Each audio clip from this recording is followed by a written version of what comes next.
આ તરફ આણંદના જ ખંભાત શહેર અને તેના ગ્રામ્ય વિસ્તારોમાં ધોધમાર વરસાદ વરસ્યો છે।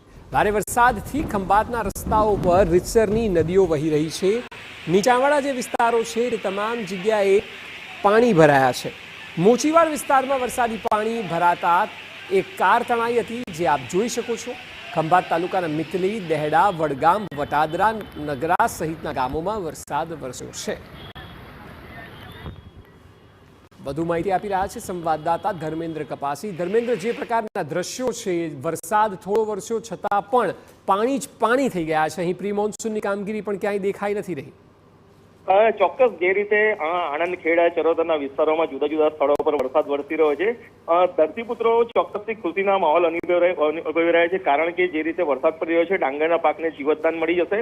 બીજી તરફ વાત કરવામાં આવે શહેરોની, તો શહેરોની અંદર જે રીતે વરસાદ વરસ્યો છે, ચોક્કસથી લોકોની અંદર હાલાકીનો સામનો કરતા જોવા મળી રહ્યા છે। નડિયાદ શહેરની વાત કરવામાં આવે તો જુદા જુદા વિસ્તારોમાં પાણી ભરાઈ જવાને કારણે, ઘણા હોસ્પિટલ વિસ્તારમાં પાણી ભરાઈ જવાને કારણે દર્દીઓ મુશ્કેલીમાં છે। બીજી તરફ વાત કરવામાં આવે તો આણંદ જિલ્લાના ખંભાતની અંદર 2 ઇંચ કરતા વધારે વરસાદ વરસવાને કારણે જુદા જુદા વિસ્તારોમાં પાણી ફરી વળ્યા છે।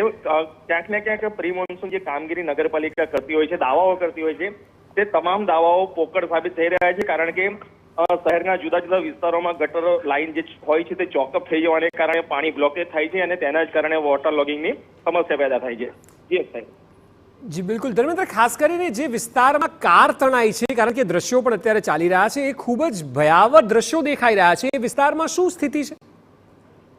ચોક્કસથી વાત કરવામાં આવે તો ખંભાત શહેરના જે વિસ્તારોની અંદર વરસાદ વરસ્યો છે અને તેના જ કારણે જે જુદા જુદા વિસ્તારો છે તે પાણીમાં ગરકાવ થઈ ગયા છે।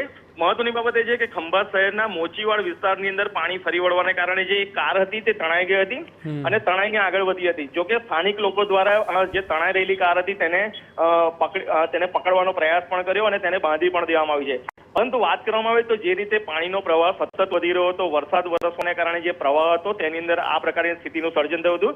જો કે કાર પાર્કિંગ કરેલી હોવાથી કોઈ વ્યક્તિ એની અંદર હાજર ન હોવાથી કોઈ જાનહાનિ થઈ નથી। જી અક્ષય। જી બિલકુલ ધર્મેન્દ્ર, આભાર સમગ્ર માહિતી બદલ।